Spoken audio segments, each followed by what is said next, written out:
Now entering Nerdist.com.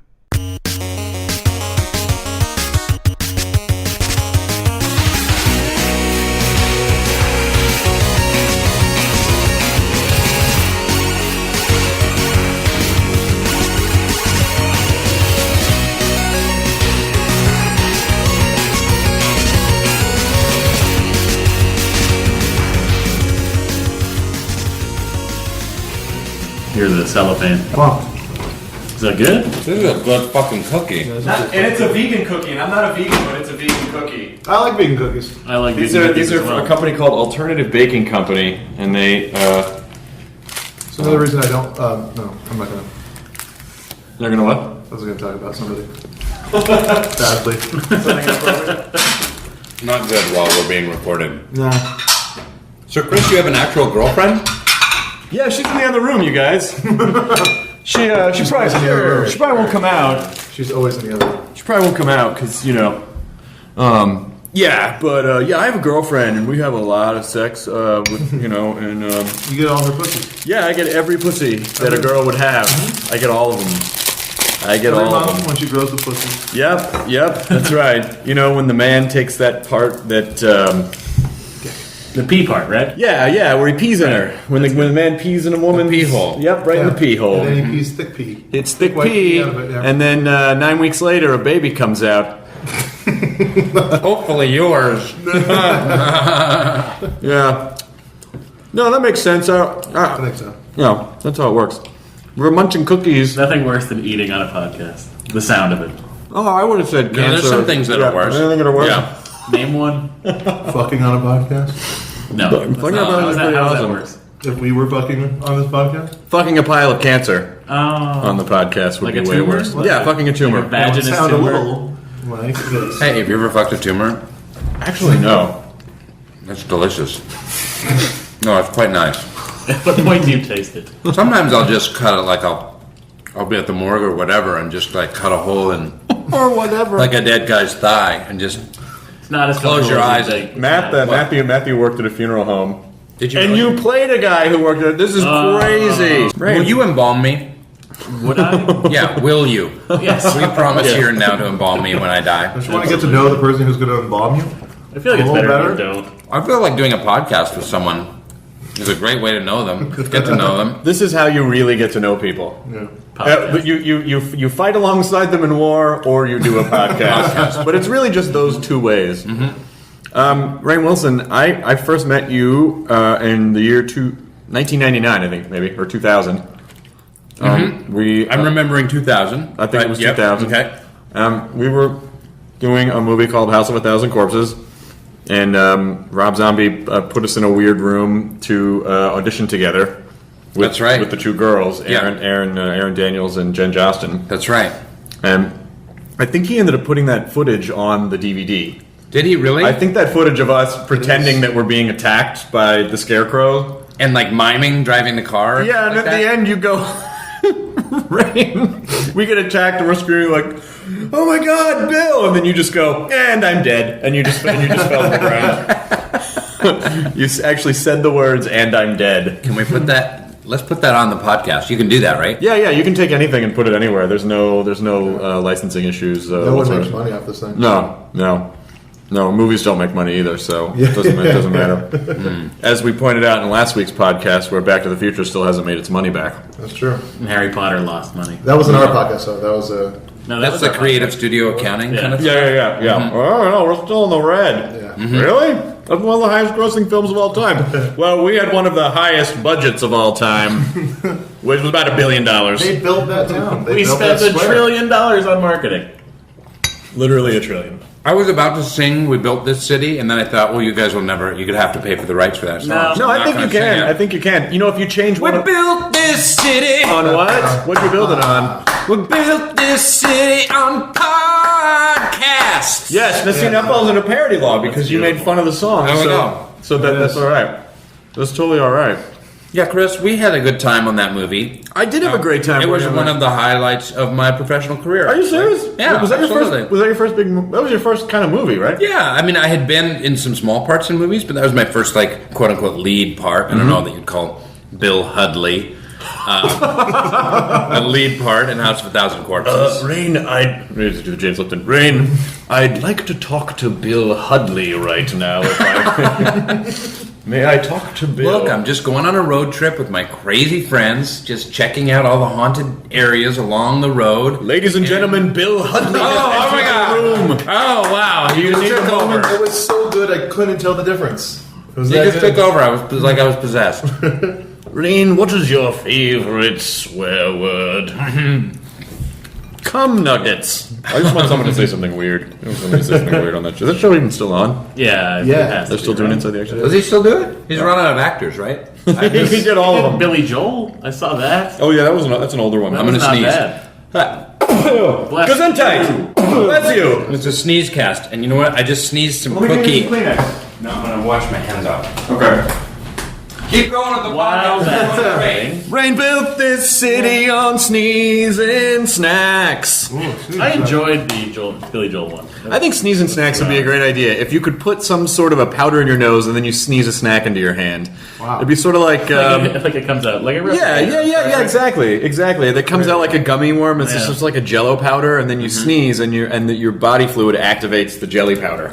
I had a dream the other night that I sneezed out of my nose a lemon. That's a and problem. it hurt really bad, and I woke up and had the worst headache of my life. Maybe it's a tumor. Should we fuck it? You should What? probably get a CAT scan. You should seriously go to a doctor about that, because your Maybe body right is now. telling you something. Maybe right now. It'll blow over. Jonah, no, I can't help those. One eyeball is drifting to the other No, I'm doing that. extreme. That's what I call my Biggie Smalls style of Okay. eyeballs now. Okay. I just want them to kind of drift off to the side. Well, it's working. Yeah, I'm going to start just like leaning back every time I talk too. Jonah, half your face looks like it's melting off your skeleton. Is that normal? Yeah. It's I'm really not into symmetry anymore. Do you smell toast? All the time. What's the clear viscous fluid coming out of your left ear? Oh, party sauce. Sneezing snacks. It'll be fine. So we had a good time working on House of a Thousand Corpses, and then you, at the time. By the way, do people still say Fish Boy? Do they make Fish Boy sure. jokes? Are you All the still? time. All the time. I love it that, there's about... I get stopped, obviously, for The Office all the time. People, oh, yeah, you're in The Office. But there's still like 5% of the people out there. They'll see me and they're like, oh, you're the guy. And I'm like, yeah, The Office. And they're like, Fish Boy! I still get Dr. Satan. I still get Dr. Satan. Dr. Satan, Still Dr. get it. Satan! I still get it, yeah. Yep. That was in the trailer for that movie. It was. Yeah. Yep. That was great. That was such a good time. That was a good time. You've done other Rob Zombie? I did a little thing in Halloween 2, but I just played like a Just talk a show normal. host. Like I didn't get horribly brutally slaughtered. Yeah. Which I think every actor should do a horror movie once. Yeah. You start doing them more than once, then they Then you're starts to Tony take- Todd or something. But not only that, but it Tony Todd. What a great reference. He's Candyman. Yeah, he's one of my favorite horror actors. But he's but anyway, I spent like 5 hours in makeup getting appliances done for when my chest gets ripped open. And I step out of the trailer and they're like, we're not gonna get to you today. And so I had to go back in for another hour and a half. Oh, that's brutal. I know, but I remember, and I had a horrible panic attack. We talked about this before. I had a horrible panic attack when they tried to model my face. I had that same thing happen. You did? Yeah, I've had a panic attack when did they put the putty over your They face? put the putty over my face, and as soon as they covered my ears and my eyes, and there was just a little straw sticking out of my nose, I had a meltdown. Did you tear it off your face? I tore it off my face. Yeah. I did the same thing. I had it. They put it on my face for another thing that I did, and they pour this thick goop all over your face and then it hardens, and then they make a cast out of your face. It's like that dental imprint stuff, right? Like It's very much like that, and they're like, it's okay. I'm right here. I'm keeping your nose passages clear. I'm gonna keep your nose passages clear. I'm right here. And they didn't do the straws. They just literally they did fingers. God. They were just like keeping. And then they poured it on. It just went right into my nose. Oh, shit. It was like, where's the nose passages clear part of the equation? So my entire ears, nose, eyes, mouth was completely covered in goop. And I was like, and I was tearing at it. Yeah, I did the same thing. And now I can't do it again. Yeah, no, I'm because done. I'm gone. Because you know how horrible it's going to get. Yeah. I heard Shia LaBeouf complaining about that Really? once, and he was bitching. When they go to put it on his face, he go, no. he was like, I used the one from Indiana Jones. I'm not sitting again. That's what he said. Just I don't think I could even handle just the nose passages though, because I have allergies and my nose would just start plugging up. You'd sneeze a lemon. Yeah, exactly right. It wouldn't come out because everything would be hardened. Now, I think. do we know for a fact, is Shia LaBeouf related to Sabrina LaBeouf from who played? Absolutely. Wasn't she on the Cosby Show? Yeah. She played the oldest Cosby sister, right? Yeah. Sandra? Yeah, I think Sandra. she played Sandra. And Yeah. Elvin. They're not related? I don't believe so. All right. I just feel like LaBeouf is an uncommon name. I'm going to stick to this. I'm going to prove it sooner or later. If I have to abandon everything else that's going on in my life to just prove that thing. That's where the downward fall of Chris I like how Hardwick you started. could easly prove or disprove that with like a phone call. Hey, Nerd America, if you could see this, the microphone that they're using to record this podcast is pretty high tech, but it's sitting on top of an issue of Martha Stewart Living. Well, Rainn, that's with because... bright ideas for fall, tempting tricks and tempting treats for the happiest Halloween ever. Don't you want tempting tricks for the happiest Halloween ever? I should get up and leave right now. How dare you? Well, if you do, you're gonna miss candy bar desserts and grown-up grilled cheese. Why do you have Martha Stewart living in your house? Because She's not really here. it's a court order. After the whole thing with the stock market And this is thing. not an old one. This is October 2010. Oh, this is Future. This is. Oh my God! It hasn't happened yet. There's more important things. You guys, I know what's going to happen on Halloween now. Wait a minute, I just blew your nerd cred. Well, I do have a girlfriend, and this proves it. And now I'm going to have to hit her when you guys leave. She would kick me through the wall. Nerds don't hit their girlfriends. They stab them in World of Warcraft. No, she knows how to kickbox. Janet knows how to kickbox. So you only know how to box. So. Yeah, exactly. So her legs have a much farther reach than. So you got 2 more appendages on you that she can use. Yeah. I would get put away immediately. But really though, I mean, Martha Stewart is living, and that's why you're here, Rainn. I want to talk to you. If Martha Stewart was dying, would you embalm her, Matt? Sure. I would love to. Well, I'm only an assistant. I think Martha I was Stewart just- should have a magazine, Martha Stewart Dying. That would be awesome. That's what they should have made the Halloween episode. Wait, we still have time. Oh my God, this hasn't happened yet. October 2010 hasn't happened yet, you guys. My son is 5 years old, and it scares him when I make the scary laugh. Really? Yeah. And he says, "Don't laugh." And he doesn't like when I laugh at all. He recoils because my scary laugh like freaks him out. You want to hear it? Yes. Rainn, stop it, Rainn! Rainn, stop it! That was really scary. He literally gets scared at it. Do you have 2 children or one? I have one. He's a boy. He's almost 6. His name's Walter. Yeah, I know a Walter. good I name. remember when he was a baby. You and Holiday. I remember when that happened. That's how long You delivered the baby. Yes, I did. That's right. Everyone remembers when. As Dr. Satan. As Dr. Satan. Well, because he had all the tools to cut people open. Yeah. And it seemed appropriate. Yeah. And when your wife, after she went into labor for 5 hours, I came out and I was like, "We're not going to get to you today." And then we made her come back the next day. When we were shooting Corpses, you were talking about a sketch group or a show that you were working on. I think it was called New Bozina. Did you ever do that? Yeah, the New Bozina was this really weird sketch comedy, performance art, clown show that we did in New York. I did with a bunch of friends, and we did an off-Broadway play, and that's what brought us out to Los Angeles, was we did the play in L.A., and from the play, we got a deal at Fox, and I got a manager, and we tried to turn it into a TV show. We turned it into a really bad pilot at Fox, which is in a vault somewhere. Which was basically they tried to turn it into like Alf. What? Wow. Yeah. A sketch show? Like an off. Yeah, well, it was like these weird clown characters, and we tried to base the show off these weird clown characters, but they tried to make it like the weird clowns move into a normal family. Hey, do you think maybe... It's already good. That's already good. You're there. Hey, do you think maybe these clowns could have an appetite for cats? No, that was they did that on Alf. Please. That was a genuine laugh. Like, it's like, oh, that's great. That's good. It was very genuine. It was not They were ironic. trying. Matt worked at Fox. Well, Yeah. So that's what you did? You shot a pilot? We did a pilot, and that was a long time ago. And then we did a short film about 5 or 6 years ago that I directed that I just have never been quite happy with. And so we keep tinkering with it. Believe it or not, I'm still editing it. I shot it about 5 or 6 years ago. We did a version, but now I'm doing a different, shorter version. And pretty soon we'll put that out there on the interwebs. And so people can enjoy it. And we're thinking about, the film right now is about 18 minutes long, but I think I'm going to cut it down to about like 11, do like the 11 or 12 minute version. And we're thinking about actually doing the show again, because it's such a great, the theater piece itself is a great, fucked up, wonderful piece of theater. What are those actors all doing? Are they still? They're all performing. They all live in New York. One of them's a blue man.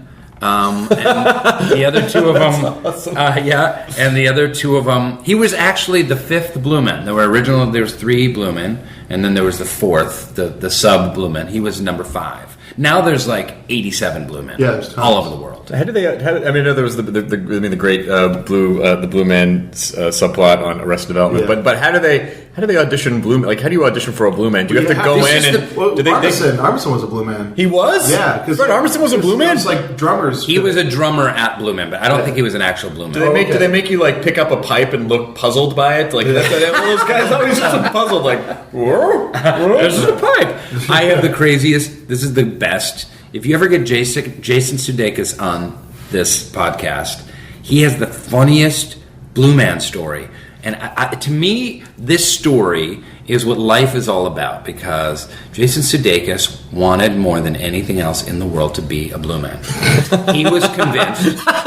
And this is no joke. I mean, he'll talk about it. He talks about it almost with tears in his eyes. Like, it's not even ironically. No. He wanted to be a blue man. He wanted to be on cutting edge performance art theater and music. He loved the spectacle of it. He was doing Second City in Las Vegas, and every year he would audition for the Blue Men, and every year he would get rejected. And he was mostly rejected for his drumming, because you have to actually be a really good drummer. You have to be an actor drummer. Right. And he was taking drum lessons and this and that, and like he just was not naturally a very good drummer. But he would come back, and they'd be every year, he'd be like, "Hi, Jason. Hi, I'm back again." And it's like, and then he kept not getting it, and he was really like hitting his head against the wall. Like, what, God, what do you want from me? World, what am I supposed to do? I just want to be a blue man. How can I not get in here? And then he was like, "Oh, Second City's calling you back to the main stage in Chicago. Oh, they're hiring writers for Saturday Night Live." And he got on his writer, and now he's dating January Jones. So do you think that he'd be dating January Jones if he had become a blue man? He would have been happy. Nice. Yes, I feel like fate brings people together. She would have been in Vegas at a show, and like, I can't believe this agent is making me go see the Blue She would have Man been doing Avenue Q with the puppets down the street, and and they would have. He would have bumped into her and just, sorry about the blue paint I got on you, and then and then they would have fallen in love. But I love that story, because you never know which way the world is going to take you. You know? And it's also an inspiring story, because I feel like most people who start performing in Vegas, like, they stay in Vegas. Yeah. You know, because I think Vegas is probably Much like their activities. Yes, it's like everything's yes, exactly. The work that happens. If you perform in Vegas, it stays in Vegas. Here's a great Vegas story I just read. My editor at Wired sent me this link on the new hotel they built in the city center.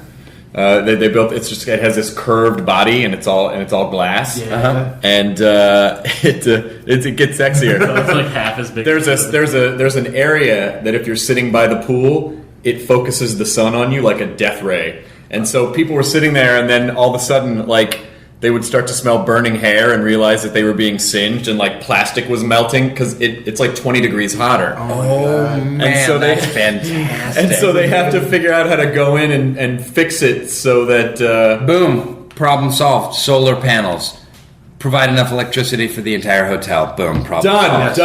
done. Isn't that what happened with the Luxor? Originally was that golden glass like mirror color before it was black, and it was affecting the flights coming in to Las Vegas. Oh, really? At certain times of the day, it would just reflect back, and they couldn't see anything. It would blind. Yeah, that was all. That That was that weird succession of horrible plane crashes just outside Las Vegas. Yeah, exactly. It was like a month. I called it Langoliers. That's what I thought it was. I thought it wasn't. It sounded like Rice Krispies.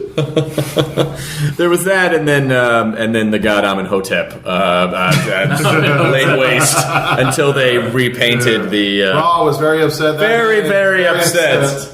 You make this hotel black. Gold is my color. So then from Corpses, which was a lot of fun and took, I don't know, a few years to actually come out. But then you did pop up on 6 Feet Under, which I watched.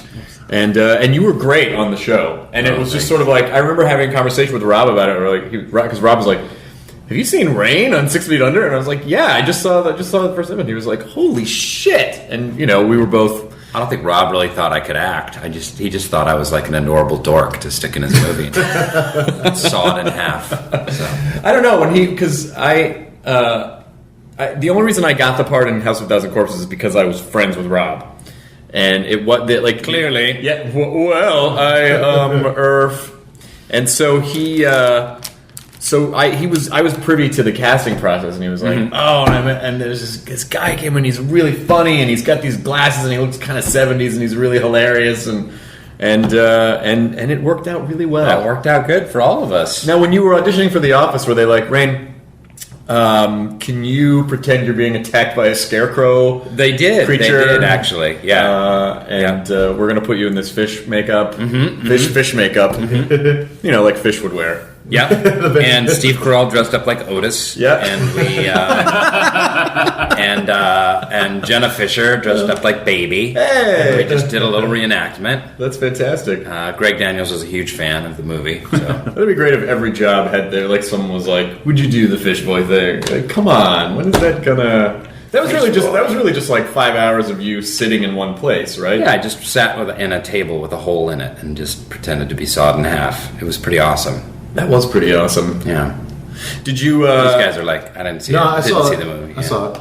I liked it because I liked Sam Haig a lot. Sid Haig. Yeah. Sid Haig. And I'm trying to remember the dude that was in it. That was also in Devil's Rejects. That was from Texas Chainsaw Massacre Part 2. Oh, Leatherface? No. No, you're talking about Bill. Is that Bill Moseley? Bill Moseley. Yeah. Chop Chop. Yeah. Yeah, he was Chop Chop. Yeah. Big fan of his. Yeah, he's so great. much that I can remember his name whenever I want. I'm a fan of people. I don't fucking remember names. I'd love to talk about your sort. What scares me the most about this business is just the concept of ever just being an actor, because you feel like you're so at the mercy of a business that because people get jobs for a lot of reasons, and it's not always Sure. not always the most talented person gets the job, and I'm sure you were up for many things before you kind of hit. A new actor on The Office got cast because of the stunts he did on YouTube. Nice. Yeah. This guy, Mark, I can't even pronounce his last name. He did these amazing YouTube videos called Kenny Strasser, K. Strauss, the Yo-Yo Master. Oh yeah. Yes. On the Office. And he was crashing all those news shows. Yeah. So he was pretending to be. If you guys are listening to this podcast, you got to go just Google Yo-Yo Master, Kenny Strasser, and he was going on local news shows pretending to be a really depressed yo-yo master, but he didn't actually know anything about yo-yos or how to use them, and he just pulls the leg of whatever local newscaster is there. He's But he still does there for a it. while too. He talks about how he goes and he does the motivational speaking at schools with yo-yos. But it really is. It's well done to the point where if you didn't know, you'd kind of be like, "Oh my god, I think that guy just had a meltdown." On the news. He does it really sad. He always talks about how his father died last year, and he's going through a lot of depression and stuff like that. It's so good. It really is.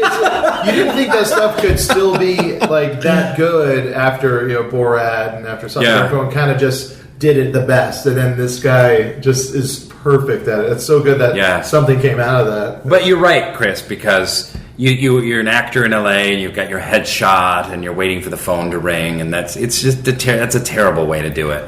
I would, if I didn't have stand-up comedy and a career that I made up in podcasting, a career in podcast. I don't think you really have a career in podcasting. You and Stephen Tobolowsky. Yeah, exactly. You just turned on a recording device.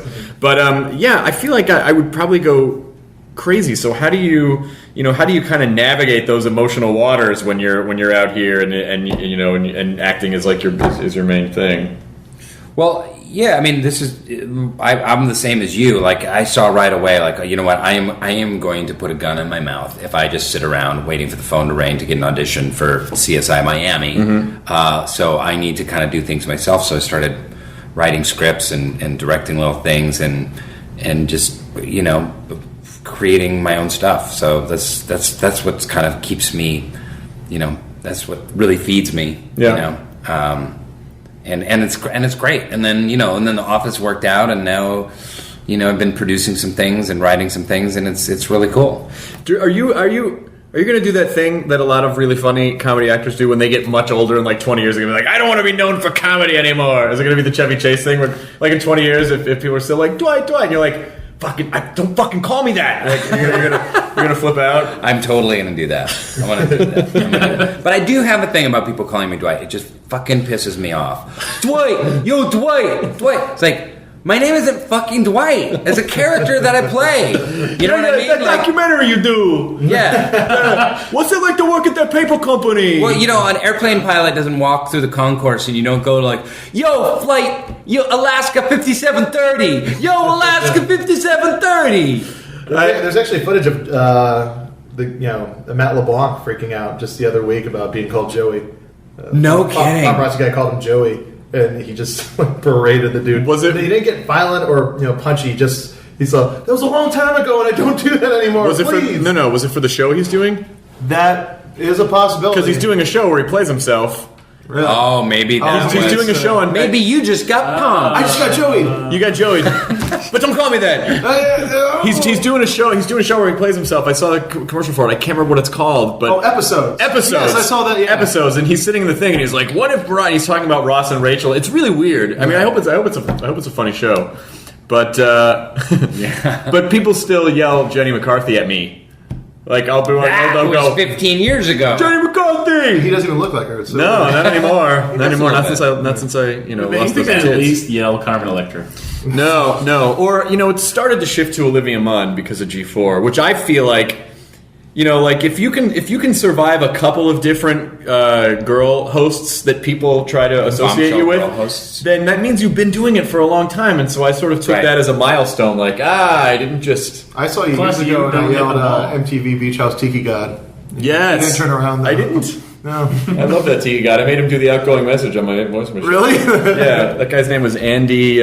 He worked for The Tonight Show years later. Anyway, but do you feel like, do you feel like it would have been easier or harder? I feel like it probably would have been harder like 20 years ago when there wasn't as much media crossover and there's no internet and you really are just kind of like, well, you're either an actor or you're a host or you're a theater actor and then that's it. Yeah, it would have been way harder. There's way more opportunities for actors to do stuff now. When I go around and talk to young actors, like, no, but occasionally, I'll speak someplace and people will be like, I'm an actor, what should I do? And it's like, you just have to take charge of your own career. Mm-hmm. That's what you have to do. And just, I wish I had something more profound to say. That's all I have to say too when people are like, I want to do stand-up. How do I do it? I'm like, well, you get up in front of people and you tell jokes. Writing jokes. Yeah, it's just better to just do as much as you can on your own, because it's never about like one thing getting into another. It's just about being ready for that random time someone says, hey, can you do this? And you're like, yeah, I've been doing it this whole time on my own. Now I'm going to be able to do it for you. I guess it's hard because some people don't really know how to be proactive as an actor, and I think that's why people kind of get caught up in acting class loop, because it's like at least with stand-up I can go do shows, but it's not like, well, I'm going to go put up a scene at the coffee house. I mean, you can, but then people... How much you get paid for doing a stand-up gig? It's a lot more now than it was a few years ago. I think the average. It's not bad. The average I just wanted to makes savor the 60 grand a discomfort year. in the air by asking. What's really funny about asking about the money. Here's what's really funny about talking about. Here's what's funny about talking about money. You can talk about money in extremes, and it's socially acceptable. Like you can say, "Yeah, make minimum wage," or you can say, Brad Pitt got $20 million for a movie. But when you get into that mid-range where you're talking like anywhere... 10,000 here and 5,000 there. Anywhere up to a few $100,000 or $1 million, like it's weird to talk about it for some reason. And I don't know why that is. When I was younger and a lot more naive, I used to go around saying how much I made in a year and be like, why can't people... I would go up to people, how much do you make in a year? How much did you make last year? Like, I would use that as an icebreaker, and people would see. That might be because I'd be like... Because I was so principled, I would be like, why can't we fucking talk about that? That might be an ice creator. I don't know if it did that a little bit now when I asked you how much you made for stand-up. I was like, well, I mean, you know. You found a worse question than, so what do you do? So you tell jokes or Well, whatever? I mean, like the average road comic who maybe you don't know them, but the average road comic makes like what, $60,000 a year, maybe. Well, it depends on how many shows. Like low end. No, you can make a lot. Well, I'm Your just talking about like, the average probably road still comic. makes more than that. No. If low end, Yeah. like low end, more entry level headliners will probably get like $1,500 or $2,000 for a weekend. Yeah. For a Long week. For a weekends, week. yeah. It's so Tuesday or Wednesday through Saturday or Sunday, and then guys, and then when people And Jim Gaffigan, he makes $200,000 in a weekend. I mean, In a day. on a Saturday. I don't know what his exact numbers are, but He makes $200,000. yeah, he shits. He literally shits money. I don't think he's okay. That's what his character does on My Boys. Yeah, not anymore. But I also fascinated by the idea that you started Soul Pancake, which I found not only content. It's I always use it as a model for like when we're talking What not to do. No, exactly what to do. Because we started we're sort of experimenting with a social network off the Nerdist site, and I literally said to the people when we were kind of putting it together, like, you need to look at Soul Pancake. It's perfect because it's interesting subject matter, and it gets people talking and asking questions and interacting, and but the site design is gorgeous. Like the art and the rotating images in the background are incredible. Yeah. I got to turn you on to that guy, Mike Mitchell. That's Mike Mitchell. Yeah, Okay. yeah. Not the Mike Mitchell who directs Shrek 4. There's another Mike Mitchell. But I always there's get another those two artist, mixed Mike up. Mitchell. Yes, it's true. It happens. But thank you for saying that. Yeah, it's been it was just a passion project of mine. Of like, once I got well known, I wanted to do something like on the internet that was really positive. I didn't want to just do a comedy site I just wanted to create something on the web that I would have really liked when I was a teenager. Mm-hmm. Like something when I was 17 years old and I was like dealing with life's big questions, because I was a nerd on so many different levels, but I was also a nerd that like read about Buddhism. Mm-hmm. You know what I mean? So I was like in philosophy, mm-hmm. and I was going to be a philosophy major, and I was really struggling with life's big questions and dealing with them, and I wanted to have philosophy kind of come alive and be more relevant. So that's why I started at Soul Pancake. Was, there's no place on the web for young people especially to kind of like dig into what it is to be human. If you've got questions or problems, some girl today just posted, because we have a thing called the Question Collective, where you can post your own life's big questions, and so users are constantly posing. It's like Yahoo Answers, only for philosophy. And this girl was like posting about dealing with depression, and then all these people were answering her, and then she had this forum for really digging in deep to to what it was to be depressed and to process the feelings that she had. And I think that's pretty cool. But it's anytime you deal with something that has to do with spirituality and philosophy, it's pretty much a money-losing proposition. but also like that. But Unless did you're you Oprah. Did you see the video on the internet of the chimp who fucks the frog in the mouth? Because the internet has that too. Well, I mean, that's what I was going to say. Does the negativity that is rampant on the internet ever like flow into? We had a couple of trolls, but now and then we put in a flagging feature, and then they've just been gone. It's been So really the community positive. pretty much protects themselves. Yeah, absolutely, and it's been really positive. Like the people we have atheists and born again Christians and Mormons and people from all over the world. No and Jews. No Jews, no Jews allowed. That's on the heading. So pancake. It's like there's a a porn reason. site. Are you Yeah. over 18? It's one of those. It's not Soul Latkes. Jews, blacks, and dogs not allowed. No dogs. No. No dogs allowed. No, but it was such an interesting use of a website that seemed very very thoughtful on your part. That's something that was really interesting to do, and I look at it and I've been the guy who your content manager, I can't remember his name. Who, Devin? No, there's another guy. My manager? Devin. He's like a content manager. He was an editor. He was editing. He He reposted some stuff from my website to yours, and I thought it was awesome because at the time, my site was relatively new, and it was just sort of dumb and geeky. And then you have this really altruistic site. That's really. I was a philosophy major, by the way. Oh, were you? Yeah. All right. It would have made you leave school if you were a philosophy major. Yeah. Oh, yeah. Yeah. Did you leave school? I did. Yeah. Well, there you go. Because you start questioning the value of everything, and then all of a sudden you're like, well, why am I in class? And how can you grade me for the ideas that I came up with? So the answer to the last big question is just leave? Yep, every time. I guess Give that's up. it, yeah. That's what my dad taught me when we went out for cigarettes. Walk away. Yeah, it's all a crock of shit. It's all a bunch of crap. So is Soul Pancake? I feel like that's a thing you could turn into a show, or Well, that's what we're trying to do. We got Soul Pancake. We're doing some webisodes for the Popra. We're for Oprah.com and OWN, and that we're hoping to turn that into a TV show. But it's really interesting stuff. We're going to do some on the street stuff and kind of some guerrilla spiritual, artistic, creative challenge endeavors for the web. We have a book coming out November 2nd, Soul Pancake the Book, which is like that book, The Artist's Way? Yeah. Where you write and it gives you challenges to do and it engages you. It's kind of like that. It's kind of a workbook that you can carry around that has really cool, beautiful art in it and ways of engaging with the reader. And Where do you send it to get graded? fucking UCLA Dodd Hall philosophy department. That Chris Hardwick's going to grade them. He's I'm going to grade every book. It's just going to be a pile of books and you just got your red pen. I need another red pen. smiley face. It's like when Olivia Munn said she would sign if you sent in her Playboy issue, she would sign it. And G4, it was just like instantly. It was like that episode of The Simpsons where they all write the letter to Itchy and Scratchy, and Marge gets them censored. It was just like mail trucks and then just boxes of fucking Playboys. Oh, man. That they had to deal with. Yeah, that may not. I may not get that kind of traffic, but if someone sends me their Soul Pancake for I'll grade it. your Playboy spread. Yeah, for my Playboy spread. God damn it! One of these days, you guys. One of these days, and everything's gonna be gravy. But do you feel that? I assume you're a pretty spiritual guy.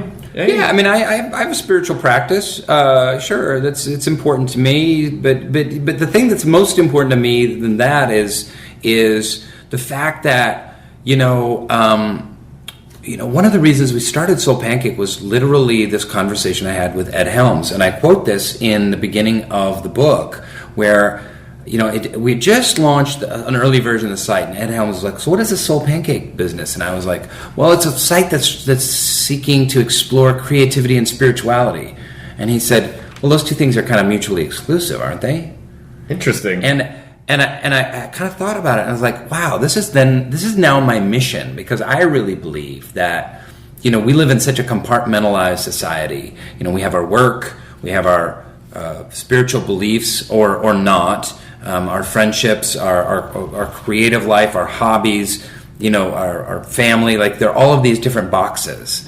And this is only in the modern world. Like throughout human history, all of these things have been woven together. Whereas spirituality, social life, how you are in the world, what you create, it's all part of your identity of what it is to be a human being. Mm-hmm. So I'm more about that. I'm more about the fact that I'm a spiritual being, but when I play Dwight, that's a spiritual act. Mm-hmm. Because I'm entertaining, I'm being of service to people, and I want to be the same person everywhere I go. Whether I'm sitting with you guys, I'm sitting with my wife, I'm praying and meditating, whatever it is, it's the same guy who's having the same spiritual experience as he moves through the world. And there's this quote I love that we're not human beings having a spiritual experience, we're spiritual beings having a human experience. And that's, I don't know who said it, some jackass. But I think that's how I view it, that we are spiritual beings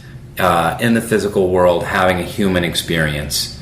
And I think it's fucking awesome. It's great. But we've so lost track of that. And now it's about the political parties and volunteer groups and the hobbies that you do and you work that you hate and the relationship that you want to get out of and your family is this and all of these different boxes. But we have to I believe part of the big mission of ourselves as human beings in this day and age is to have it all flow together and see it all as the same thing. Nature. I talk about how in my opening essay, I talk about how, like, you know when you walk through a museum and you walk through all the boring shit on your way to get to the like exciting paintings that you really want to see, and there'll be like some jug from like some Eskimo tribe sitting there and a little plaque about the jug. Yeah. But like if you ever stop and look at those like Eskimo jugs, they'll be like, okay, here's a jug, and on the side is painted a mountain, and this is the mountain where the tribe lived underneath, and they believed its ancestors were from there, and it used this jug to transport water from the river that's drawn on there, you know, that flowed down from the mountain, and it was used in ceremonial rites, and the artist put his imprint here, and there's his signature, and you can tell it's a certain artist. And you realize, like, there's no compartmentalization there. Like, this work of art is everything. It's everything. It's an expression of that artist. It's an expression of that person's spirituality. It's expression of their creativity. It expresses their tribe and who they are, their ancestors, their connection to nature. It all flows through this one little jug that you walk by when you're walking through a museum. And to me, that's what spirituality is. Such a bummer of a word. I wish there was a better word. It's like soulfulness, soul connectedness, where all of these things are like Spirit boner? They're spirit butter. Spirit boner. Spirit boners. Spirit boners. Well, but you use Getting a spirit spirit butter to be able To- fuck to- your To mother's lube spirit your spirit boner. But I think, but you know what? It's interesting. I will Jump say into that beautiful thing he just went off on. to spirit boners. Spirit But no, but this That's is how I- it. But it's okay. See, this is the point: is But- that you can have a spirit boner for what I just talked about. Like it doesn't. I'm so hard right now. Oh my god, I can feel that. Did you feel the table move? Yeah, I did. So, but this is it. Like what you guys are doing, you're creating comedy. You're commenting on culture. You are not showering, obviously. Like whatever it is that you guys do, like it's so cool, and it's a part of being alive and being human, and that's what we have to embrace. So Well- it's not anything that keeps you away from being soul deadened. I'll tell you, just two things. Number one, I have a weird kind of OCD thing that I do when I go through museums. If I were to stop and look at that jug, I force myself a lot of times To read everything about the Not only do I read everything about the jug word for word, and I make sure that I fully understand it.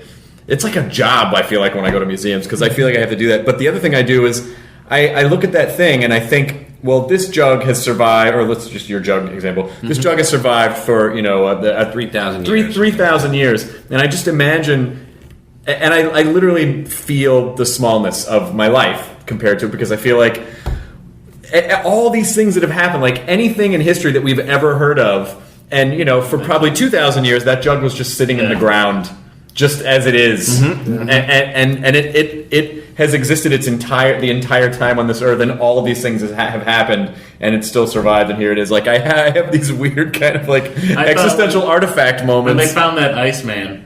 Oh, yeah. I was like, whoa! Like Caesar, Rome had fallen, and he was just in there, just frozen away. Chilling. You don't out think right 3,000 years from now people are going to be listening to the Nerdist podcast? Well, yes, I think it will be their new And object of aliens, worship. when we've destroyed ourselves as a culture, as a species. Then they're going to find our time. I think they should replace that. They should replace that gold record with Nixon's voice on it, or whatever, or whoever's on there and put the podcast on. But the other thing is that I think part of the reason why people are so scattered and fucked up now and compartmentalized, like you say, is because I don't think our brains, or maybe we can evolve into it, but our brains aren't equipped to deal with the amount of stimuli that's in the world that we have now, and so because we're only using 10%, Chris.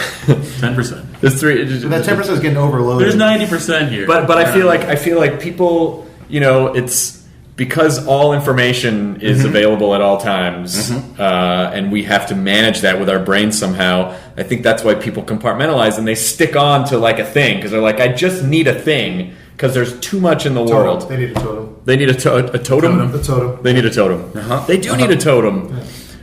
So I think that has a lot to do with it. And so when they were making the jug, everything was a lot simpler because it was just. Oh, There's well, a mountain and a stream and a stream, and we have a rug, and we have to some eat, and moccasins. occasionally shit, and then we have to fucking make more people, That's true. and then that's. I would love to know when boredom became something.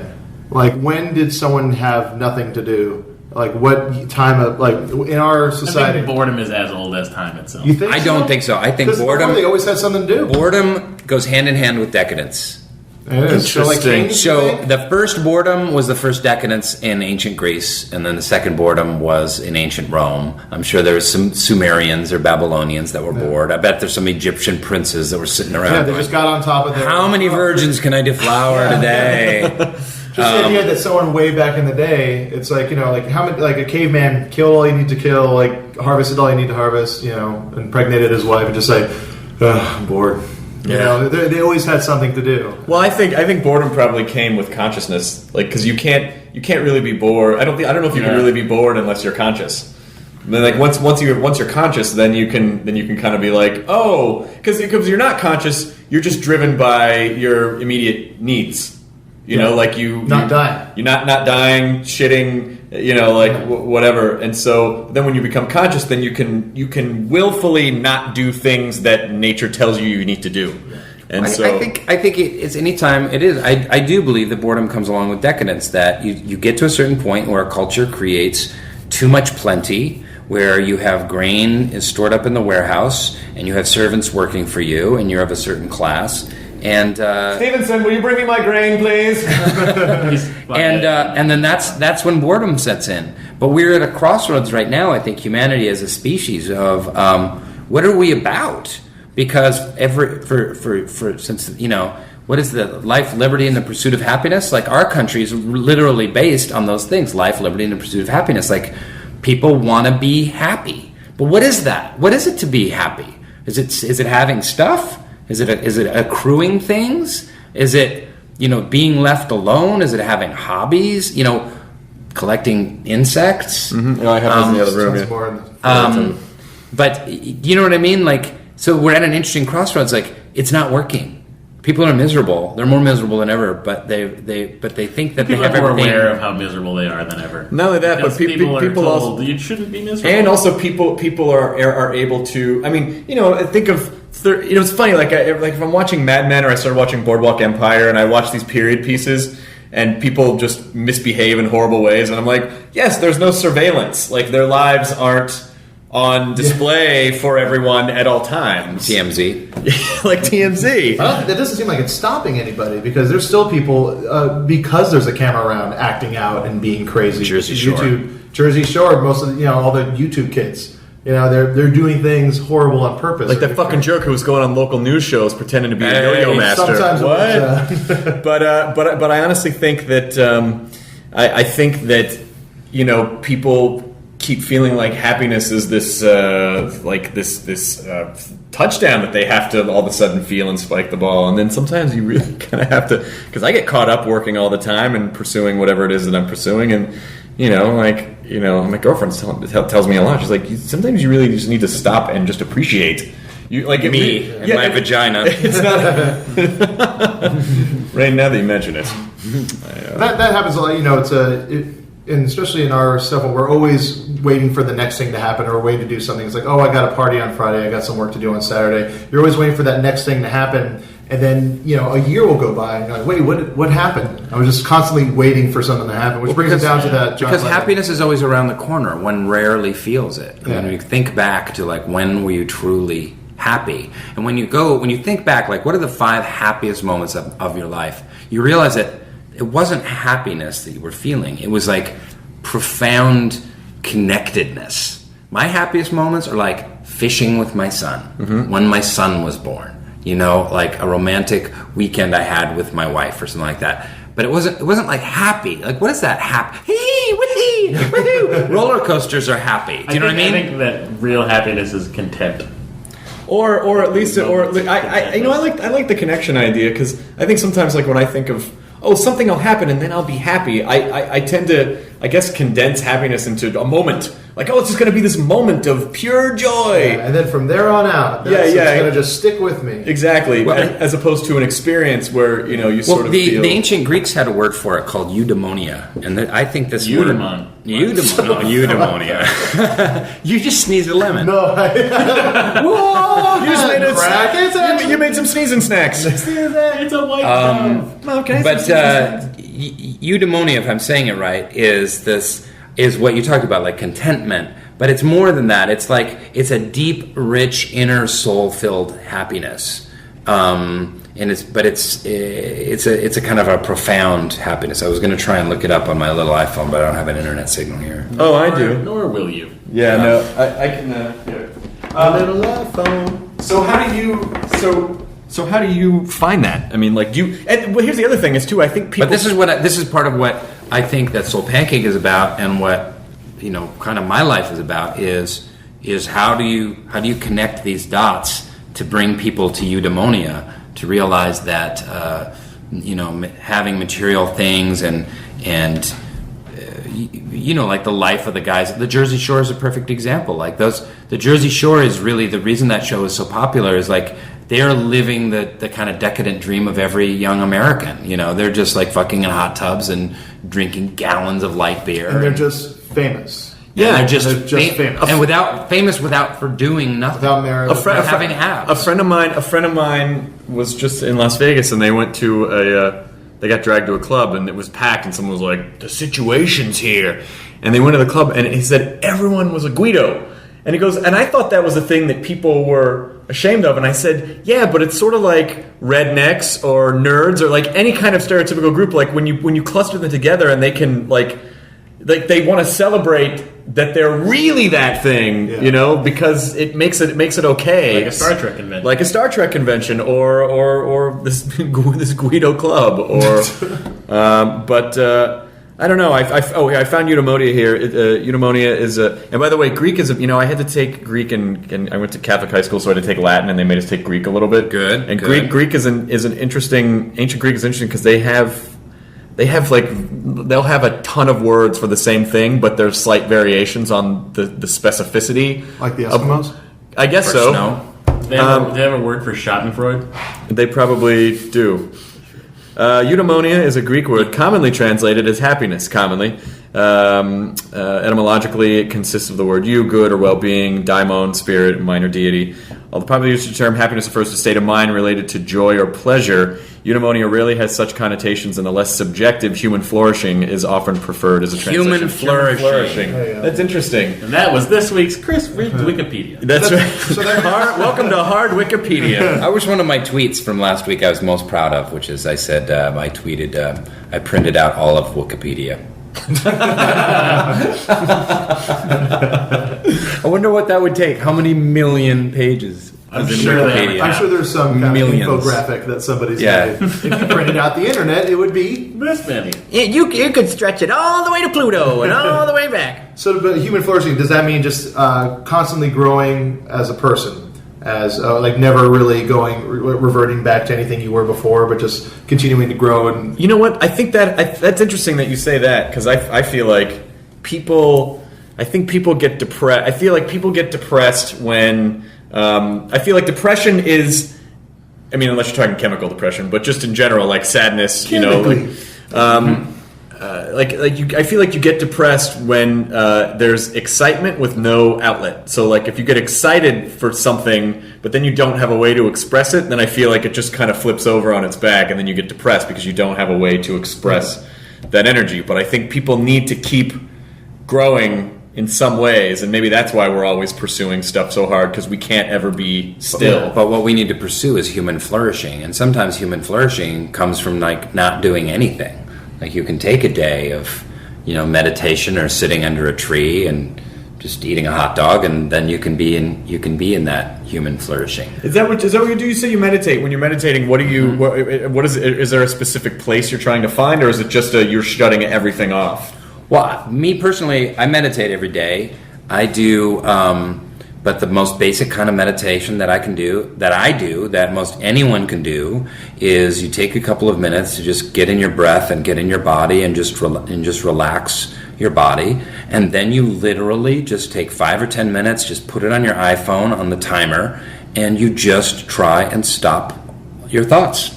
You just literally try and not think anything. It's fucking hard. And then thoughts will come in, and you just let them go. You just let them go like little thought bubbles. Let the bubbles just float away. And just don't judge it. Don't kick yourself about it. It's going to happen. It's natural. It's almost an impossible thing. But then you'll find like there's this magical sweet spot where all of a sudden there'll be like a minute or two where you're just being without thinking. And it is so... talk about human flourishing, it gives me all of this energy. It gives me energy to get through the day and to do so much more than I could ever possibly do without the meditation. What do you think is happening? I mean, is there a scientific reason for that, or I'm sure there's brain scans and stuff like that, and every different meditation group has different like theories about it. For me, from my own personal beliefs, I mean, personally, spiritually, I'm a member of the Baha'i faith, which is another weird sounding religion by some weird fucking celebrity. No, not at all. on a podcast. We talked about this years ago, and you told me, and the way you explained it was really nice. Mm-hmm. You were like, "Listen, we just are. Like, we accept people, and everyone's nice, and we love people and things, and that's pretty much it." Like, the Baha'i viewpoint is that is unity, and that unity in all things. That there is only one religion. That everyone on the planet is actually worshiping the same God. There's only one God. And that all of humanity is one human race, and in finding that commonality through love and service, that we can flourish as a species, because we have to learn. We have to turn a spiritual corner here, or we're going to destroy ourselves.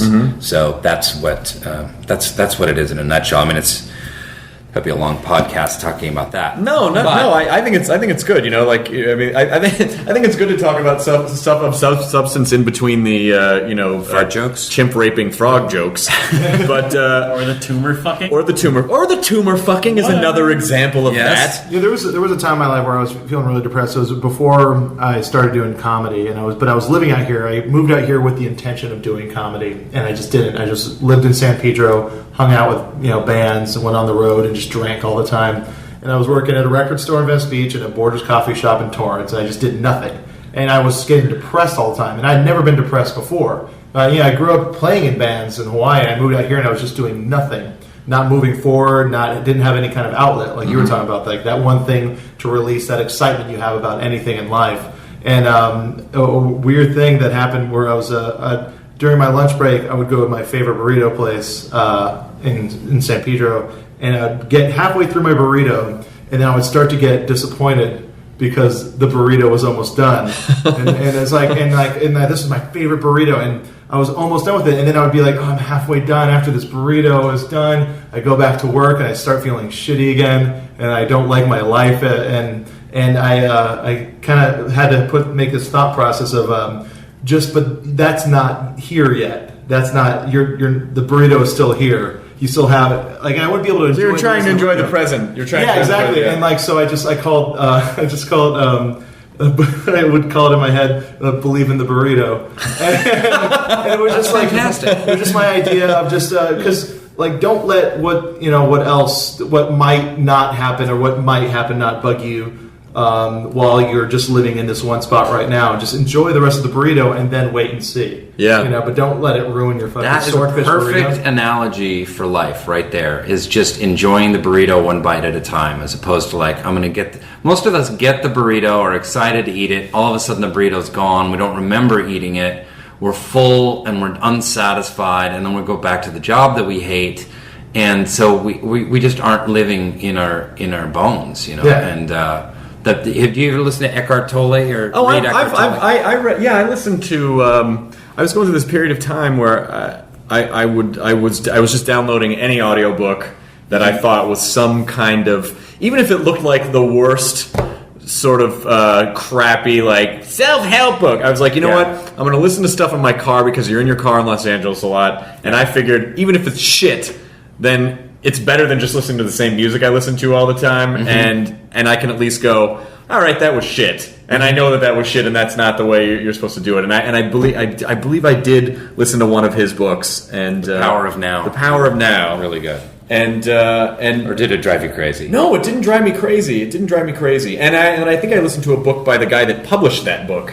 Was another guy there was a guy like the publishers. I feel like the guy that was connected with him in some way that he wrote a book about. We're all connected in some way, Chris. Yeah, exactly. Whether you publish books of other people or whatnot, Or read them. but no, and because I feel like everyone's just kind of looking for anything. I kind of like the burrito I kind of like I think the burrito analogy is perfect, but that's where our culture is at. Our culture is halfway through this monstrous burrito, and just kind of going like, "Oh, our burrito's almost done." Yeah. You know, and that's exactly where It's we like are. it's the search. It's like you're watching a YouTube clip and you're enjoying it and you're laughing, but then you realize, oh, it's all. Yeah. You can see where it's about to end. So then you need that next YouTube clip. And Yeah, the and then next you one, click and on the the next one, and then you've had 5 burritos and. Yeah. Someone told me once, which I thought was really interesting, that because I'm a worrier. I worry a lot just because I'm worried about how much you worry. Are you really? Don't Oh, worry. that'll make them worry. Oh my god! Now I'm worried that you guys are worried about my worrying, but it's fine. No, Chris, I'm not worried. No, but someone told me once that worry was a misuse of your imagination, and that's a really interesting way. That's to put that, cool. because That's great. when you start getting into those kind of like worry circles, they just get worse. I had a big breakthrough. I go to therapy, and my therapist was like, "So how are you feeling?" I said, "I feel anxious."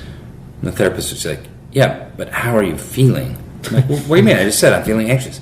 Anxiety is not an emotion." It's like, and it was like, huh? It was like, gong. It went off in my head. I never thought of that before. Right.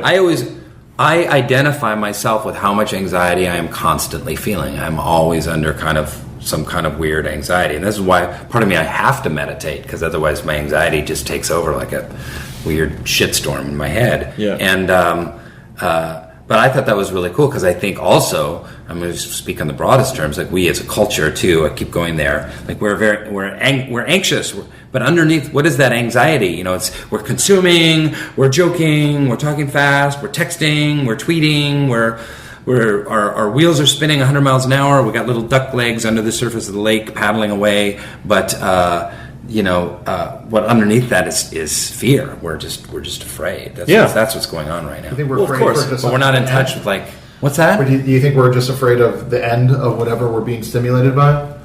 Yeah, I'm not even sure what it is. The end of something. Yeah. Because I spend a lot like at work writing and I'm in front of a computer, so I'm on. Where do you work, dude? Right now I work at E. Jonah used to write. Jonah wrote for he writes for Steve Kometko. Yes. No, right now I'm writing on an E special, the 50 Celebrity Oops. But it's like run Better by than the same- 50 celebrity poops. I don't know if it would be actually. I don't know if it would be. That'd be really awesome. Elvis got to be number 1. Yeah, but I wrote on this show too.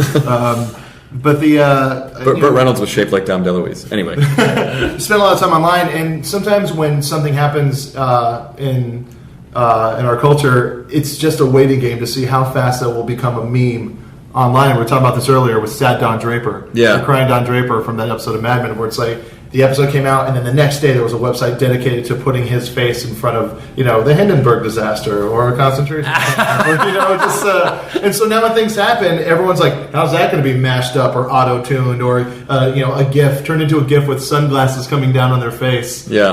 What's What it gonna about be turned into? the Dobson? What's his name? The Dodson. Run, tell that ho Oh, yeah. boy. Andre, what is it? Andre Dodson? Run Tell That. Tell That rape the- song. Oh, the Huntsville rape song Yeah, mashup. exactly. That's the perfect analogy Yeah. of that too. It's just like that thing happened, and then they auto-tuned Hey, it. he got a house out of it. Good for him. He did. I honestly, That Good I really song. liked, and the song is catchy. The guy was hysterical. It was very clever to imagine. There was one. There was a what they kid did. that we put. Nicole posted it on the Nerdist site, where it's the guy that took the Quran from the guy burning it. and like, dude, you have no Quran. Yeah, the auto tune of that is one of my favorite things. It's really good. But I'm a sucker. I honestly think. I mean, part of me wants to blame the news. The other part of me wants to blame the people. auto tune the news. Part of the part wants to blame the people who consume it, but I feel like people forget. I feel like the news sort of paints this picture of the world that everything is cataclysmic and is shit. Yes. And the reason they have to do that is, and people watch the news like it is fact, like it is 100% Yes. fact. And while it is a fact-based program, it's a program, and I don't think people know the news. They use fear to drive eyeballs to the TV sets. They're fatalistic. Yeah, exactly. Because Yeah. their shows and their And that's why no one watches CNN. that Because have to get ratings. They don't do much fear mongering on CNN. They just kind of go like, and next we're going to talk to the author of this person, and we're going to report on what happens in this country. So you hear people say like, "Oh my God, the world is oh my god, we're going to hell. What about the local news? Like, the weather's looking great, and we had an opening at the movie theater, and blah, blah, blah. And next, could your couch be killing you? Yeah, exactly. Oh my god, I better watch that. Yeah, it's just I want one of the times I'm watching the news is like our local news programs creating fear. Up next after this break, the results may surprise or kill you. Was that a real one? No, that's just something someone should make. That's very funny. That would be a very funny sketch. I remember that they years ago there was this thing when the 105 freeway was still being built. There was a car chase, and the cops and it was like on every local news station, of course, because LA loves to. I think fucking car chases have a development deal, but they chased this guy out to the 105 freeway, which was not completed yet, and so he kind of stopped where he couldn't drive any further, and he got out of his car and shot himself. And it happened live on the news. Oh wow! And so it was funny because the next day, and Matt embalmed his body. But they were upbeat about it.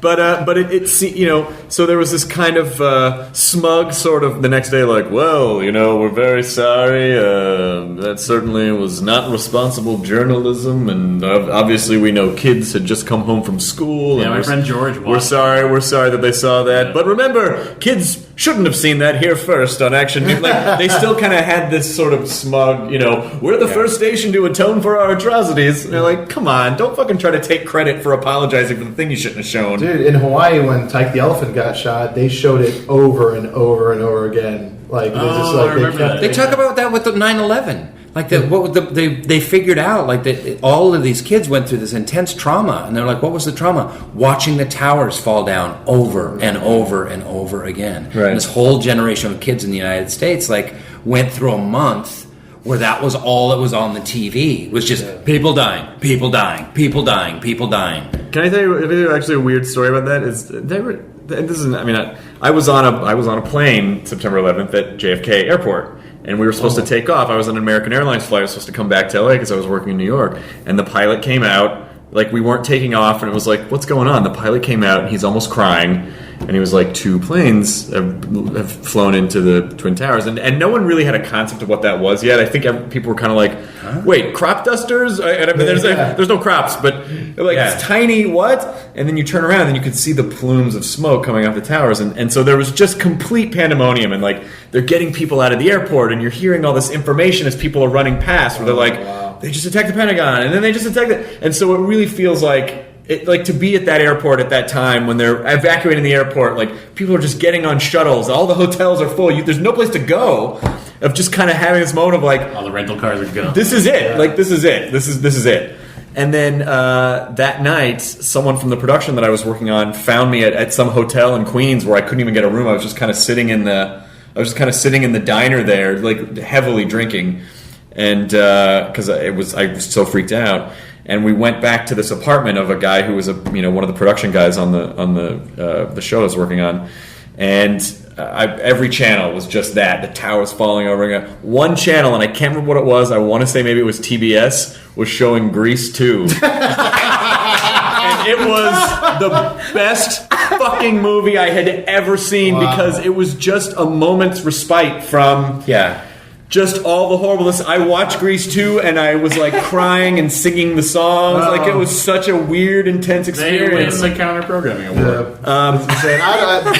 Someone at TBS or whatever. I don't know if it was TBS. I can't say. Thank you. But someone at that station was like, nah, let it play. I like to think it's they saw it happen. They're like, well, what are we going to do? I have just the idea. And then they both pull out keys and they put them in the thing and they turn them at the same time. They bring out their copy of Grease 2.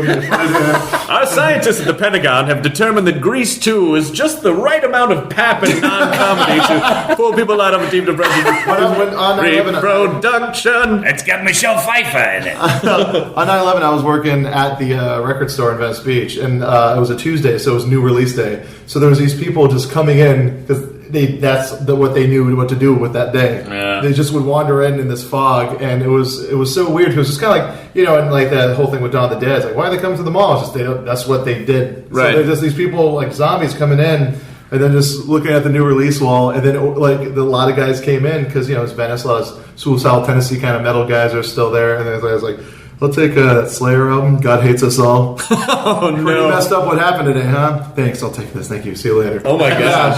That was the last. Slayer's God Hates Us All came out. That was the last English class I went to because I was in college, and it happened during my English class, and we're like, "Oh, you guys can go," and I never went back to that English. You took an 8 a.m. class? It was I think it was 8 o'clock. Yeah, on Monday or Tuesday. It was 8 o'clock Tuesday. Wow! And we were in class, and then we went on our. Everybody got to go on break. And we went on a break. I had to shoot a beer commercial. Then it was either the next day or 2 days. Making it right. A Rolling Rock commercial. And it was so weird because we had to be jovial and pretending to be drinking beer and eating pizza and joking around. And everyone I'm was gonna like house so... sitting. Yeah. I remember going to Zoolander. What was it, the weekend or 2 weekends after that, and being the only one. It was a full theater, and I was cracking up, laughing, and no one else was really laughing. And I Oh, was really? like, "No, this is funny. Why are you not?" Well, it's not that funny. I think they were not laughing because the movie's not that funny. I think maybe you're more scarred I than you stand by realize. Zoolander. I like the idea of being like in a beer commercial where the two guys like, "Hey, let's go in there and have a party at that house we don't own. What's the worst that could happen? All right, Towers could fall." I know everyone's crying. Everyone's crying. We're all gonna die. 3, 2, 1. It's like that Mr. Show sketch where they're at that party to celebrate the Challenger launch. Oh Jesus Christ! Oh no! You know, when you think about it, aren't we really just rolling rocks through life? Isn't that really what we are? Isn't that what we fucking are, you guys? That's really. But you did the commercial. I did the commercial and paid my rent for half a year. So now that we've come out of all that, are you? Because you're at a point. Let's talk about AIDS. How's the office? I want to know just, and then we'll wrap it up in a few minutes. But now, I'm always curious, like where people are kind of satisfied, because you set these goals in your mind, like, I want to do this with my career, and I want to have this with my family, and I want to, and it seems like you've hit probably a lot of those things that you always wanted to hit. You're on a successful show. People love your work, and your wife, by the way, Holiday, is a fucking genius. Like Oh, thank you for saying that. She's such a super cool, super smart woman that I imagine that your son Walter is just probably like a pulsating brain. Yeah, he is. He's like a activity. brain with legs. So like, oh my God, no, Jonah, that's not literal. You're taking it literally. He's still a person. I was gonna say, I'm so sorry. But like, what do you like? What is it? Does it feel like what you thought it would feel like? Are you still like, I'm not really there yet? Because a lot of people get what they want and then they feel like they're not there. Dude, it's been so crazy because I I did theater for 10 years before I ever came to LA. I never got over 20 grand in a year. There we are talking about money.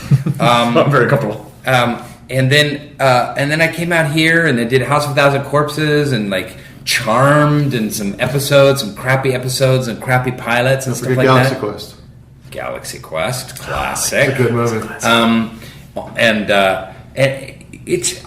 it's beyond my wildest dreams. I just wanted to be a working actor. That's all. I had no ambition towards like celebrity or stardom or anything like that. I just wanted to make a living. So it's all gravy. It's amazing. Of what I get to do. So. What's in store for me now? I don't know. I'll do a couple more years in the office, and then, maybe I'll go back and do some plays, and hopefully get cast in some movies, and then eventually do some other TV show or something. I'm really lucky. I'm really lucky that I get to make a living as an actor. Is it even more scary when you kind of get to a certain point where you can you go from, well, I better just take any job that comes along because I want to work. Mm-hmm. And then you go to people just offering you things, and then is there kind of an insecurity of like, what if I take the wrong thing? Or what if, like, there are just so many factors that make a project good. Yeah. So, I've kind of lived that. I mean, I was in one of the biggest box office bombs in Hollywood history, which was The Rocker. And I was just... No, that couldn't have been real. Oh, yeah, absolutely. It had a wide release. It had like 2,000 some screens and like the lowest screen average of like any movie ever. Literally, like it was on 2,000 screens, and there were like there were like 8 people in every theater. And then the animated movie came out that took that back. Don't worry about it. Remember that animated movie that had a wide release, the computer animated movie? And that it was $57. Oh, really? I wonder what you're talking about. That's the number one. Dogwood or something. But Rocker is up there with that, and it. Were you meditating that next day? Like, do you take that on? Brutal. Yeah, I took it on. It was hard. I was really depressed for months after that. I mean, it was hard. You know, this great story is like, I love Kevin and Bean, and you know, yeah, obviously. And Los Angeles radio DJs, very nice. I was driving in the day after, like the Monday after the weekend. The Rocker came in 12th for the weekend. And out of there were 3 or 4 new releases. The Rocker was one of them, and it came in 12th, which means it was beaten by just the worst dreck. And I was driving into the office. It was 5 o'clock in the morning. It was pitch black outside. I was driving, really depressed, and Kevin and Bean were on the radio, and they're like, "So what's going on with the movies? Well, wait a minute. What happened to Rainn's movie? Where's Rainn's movie?" Oh no! Number 12. Oh no! It made $2.8 million over the weekend. Oh, that's gotta hurt. Oh man, it bombed. What a bomb! Oh man. Well, poor guy. You know, it's like when Frasier did that Periscope movie. Yeah. Down below. And there I was driving down the freeway. I was like, oh my God, I'm going to drive off this embankment. Because I really believed in the movie, and I still do. It's a very good movie. And now people are getting to see it because it's on constant run on HBO, and people are picking up DVDs and stuff like that. So, and it's cool, but it was pretty devastating for a while. Wow. Oh man. Yeah. So what do you? I guess ultimately you just kind of resolve yourself to that's going to happen sometimes, and you move past it. Yeah, you know, the phone from the movie studios stopped calling, and that's fine. And then eventually someday they'll call again. But I've been doing these indie films, and that's the thing. A lot of other fun projects. That's the thing is that you're at the core of it. You're a good actor, so you can still act. It's not like someone who just got famous because they got put on a show by total happenstance. Yeah, what was that? The MTV movie, Justin meets. Kelly loves Justin and from Justin to Kelly. From Justin to Kelly, signed Justin. Right? They should still do that every year. Have the runner-up and winner of American Idol be in a movie. Did you maybe use the same plot? Every year. Really did you see the cover of the Vanity Fair? I tweeted about it today. No. The cover of Vanity Fair is of this month is Lindsay Lohan. Oh yeah, So that's how you get famous. Is get famous young, do drugs, get arrested, and you'll be on the cover of Vanity Fair. Well, and the thing that I always get so upset about is like to see Paris Hilton or Kim Kardashian or someone like that on a fucking on 17 magazine or whatever. It's like, is that really the role model you want to put out there for girls? Yeah. I mean, maybe they're very nice people. I don't know them at all, but I just sort of feel like that's where's the substance for some why does a little girl have to look up to that? I don't know. It kind of bumps me out a little sex bit. tapes were good career moves. Hey, you can always fuck your way to the top, right, guys? That's what that says to me. When are we having a Nerdist sex tape? What do you think I'm growing this mustache for? Well, Rainn, it has been thanks for having me. Pleasure to have really you quick on the for Nerdist podcast. For the indie rock nerds out there, I want to point out that he's wearing a Neutral Milk Hotel shirt. Oh my god, I didn't realize you were wearing a Neutral Milk Hotel shirt. I'm sure the nerds will go a little nutty for that one. There you go. I love it. I have so much. Oh, fuck, I probably shouldn't. Well, let's just say, in the time of Napster, I have a lot of Neutral Milk Hotel songs that where the title of the song is in all small letters and they're mashed together and there's underscores in it because it was. Yeah. Oh, right. The pirated. No, I didn't pirate it. I'm saying I wanted it to. I'm going to see Pavement on Thursday. I'm going to that show too. Right. I drove up to Berkeley to go see them at the Greek up there. Wow. And it's By the way, did they get him to the Greek? they did. Okay, I just want to make sure. They never came to Hawaii, which is where I grew up, so I never got to see them. I moved out here after they broke up, so it's been really cool to be able to see them. I saw him in '93 at the Black Cat in Washington D.C. Oh wow, nice. Is that where you grew up? indie music cred. Did you grow up? No. I was doing a play at the theater. I just gotten out of college. I was like 24 years old. President Lincoln's here to see the show. Was it Our American Cousin? Yes. So your book comes out November 2nd, and it's Yeah. the Soul Pancake Soul book. Pancake the book. And can people pre-order that? They can pre-order it anywhere they want. Just go to Amazon or wherever they want. Yes. And I get the Soul Pancake, the weekly spoonful. Good. And it's really cool. And, cool. And it, we don't get to hang out that often, but I always have had such fond memories of our time together all those years ago on the little film that could House of 1,000 Corpses. That's Rainn. right, Chris Hardwick. Dr. Satan! Dr. Satan! Dr. Satan, everyone. Pre 9/11. Dr. Satan. Dr. Satan. Enjoy your burrito. Enjoy your burrito, America. Enjoy your fucking burrito. And your Eskimo pot. Good night. Now leaving Nerdist.com.